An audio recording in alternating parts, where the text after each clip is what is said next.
Ladies and gentlemen, I am honored to welcome to the podium someone who has truly dedicated and committed his life to the continued inspiration of our LGBT youth. Please join me in a warm welcome to Live Out Loud's founder and executive director, Leo Preziosi.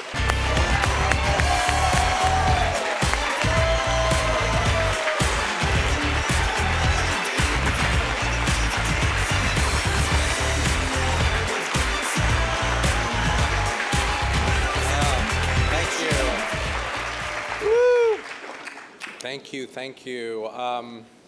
Thank you, Michael Urie. What a great surprise that you are here with us. This is really, really exciting. Talk about charming and handsome. To be here, to hear the scholarship winners' stories is so important for our community. We not only award scholarships because of your leadership, but because of what you've initiated, things that never could have happened without you being in your schools. You inspire us. Congratulations to you. It is an honor for us to award you these scholarships. Truly an honor.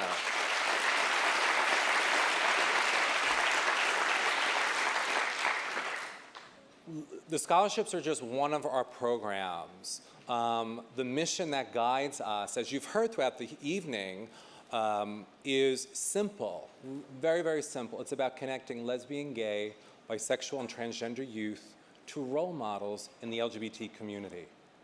The cornerstone of our programs happen in high schools. We're about getting community members in schools to have conversations with the younger generation. There's a lot of information we, the elders, need to impart on the younger generation. Things that we may take for granted. Simple things like coming out to friends or family. How do I handle that? Navigating college after high school. Is there a support system there? Will it be the same in high school as it was in college? Choosing a career path. Can I be out at work? Will I be supported? The answer is yes, and that has to come from us, our generation. We need to impart that wisdom on the younger generation. That is on the forefront of their minds. We need to be right at their side, guiding them. Yes, they're getting support from their families, incredibly important support, but we, the LGBT community, we have our wisdom that we need to impart on the younger generation. We have a wonderful program that just started last year called Behind the Scenes, where we actually take groups of students to companies to meet LGBT employees, to convey to them not only can they be out, but they can thrive at work. You know, their colleagues at work will support them. The companies will support them. Again, to convey the message, yes, you can be out at work. This is what awaits you. This is the future that can happen for you. We have a very new program called the Homecoming Project, where we invite members of the community, the LGBT community, to go back to their hometown high school. And you're all invited to go back, again, to inspire the younger generation, to say to them, listen, I sat exactly where you're sitting. This is what I've created. You could have this too. We need to continually impart that wisdom onto this younger generation. I remember the first person who went back to Hazel Park, Michigan, and his name was Frank Polito. He was an author.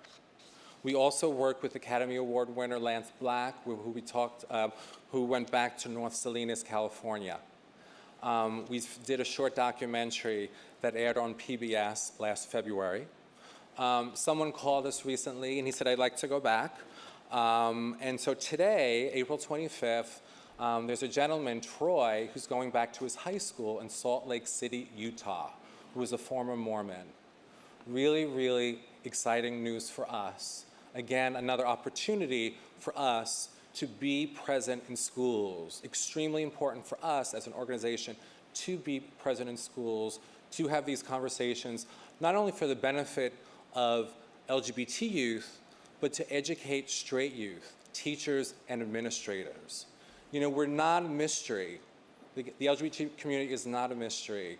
And this is where we have to do a very grassroots movement and be in the schools and have these conversations. 10 years ago when I read the article in Metro Source magazine that started this all about the two boys, two teenagers, both gay, both bullied, and very sadly both committed suicide, there wasn't a lot of media attention or even research on what LGBT youth were going through. As we saw last year, there was many things, many media attention on LGBT issues. And I think that was a wake-up call for this community. It was really forcing us to remember that we, as the adults, the elders, need to be by their side and say, we are here to support you. We are here to guide you.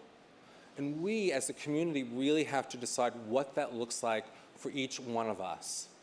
Just like you calendar different events, meetings, family outings, travel, we must calendar, going forward, what are we going to do for LGBT youth?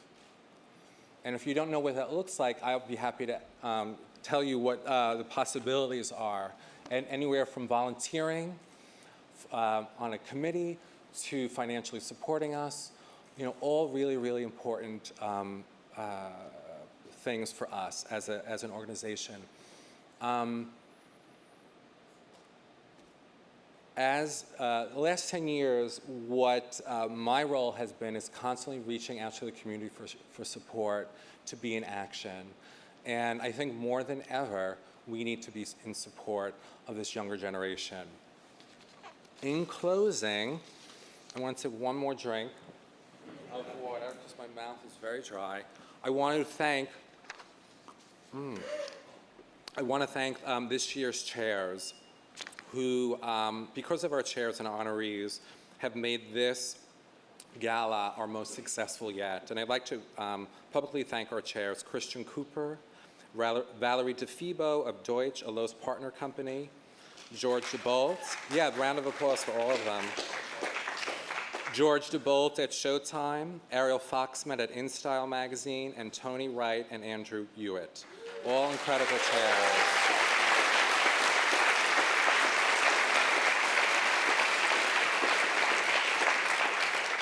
To our hosts this evening, who've been incredibly supportive to us, the New York Times company, GLBT and Allies Network, thank you. We have this beautiful event space to have our events, our 10th anniversary. To our honorees, Stuart Elliott, Darryl Roth, Hal Rubenstein, and Ralph Rucci, who literally have kept this organization moving. I really cannot say enough about the four of you, so thank you so much.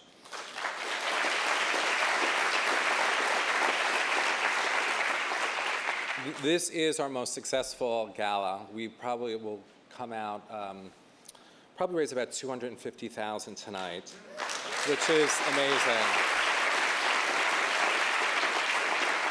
So I invite you to look in the program. We have over 45 sponsors. It's a record for us. So please take a look in the program. I'll be here for hours naming them all. But I'm really indebted to you all for coming in and joining us this evening, and I hope you continue to do that. Lastly, I want to thank our development committee, who've worked so hard for the last 6 months, and also our board of directors, Patrick Kowalczyk, Hector Rojas, Bruce Sloan, and James Shelton, who've been just incredibly supportive of this organization. Thank you.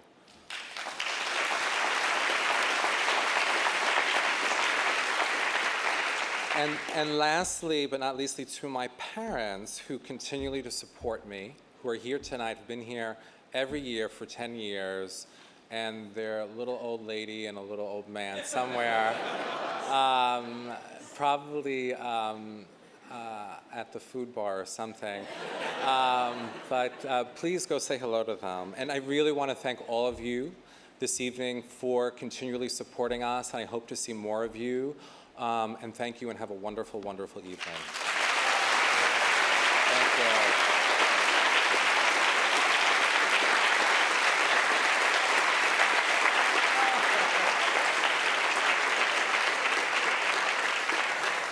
Thank you so much. Thank you, Leo. This is a really great evening. Yay, everyone. Just real quick before we close, David gave a few lines of mine from Angels in America last night, and he stopped right before a few more that I think are quite nice. After what he said, my character goes on to say, the world only spins forward. We will be citizens. The time has come. And then the great work begins. And I think thanks to heroes like Leo, we're really moving towards that. It's been a while since Tony wrote those words, and they still mean something. But thanks to the kids that we met tonight, those words will definitely go forward, and I know that they're going to make us all citizens. So, thank you guys. This has been quite an evening, and there is much more to come. Please now join us downstairs as we continue the celebration and enjoy tonight's specialty cocktail, sponsored by Tito's Vodka, not the kids. And hors d'oeuvres by Great Performances Catering. And of course, don't forget, place your bids in the exciting silent auction before 9 p.m. tonight. There's something for everyone. Thank you so much, and good night.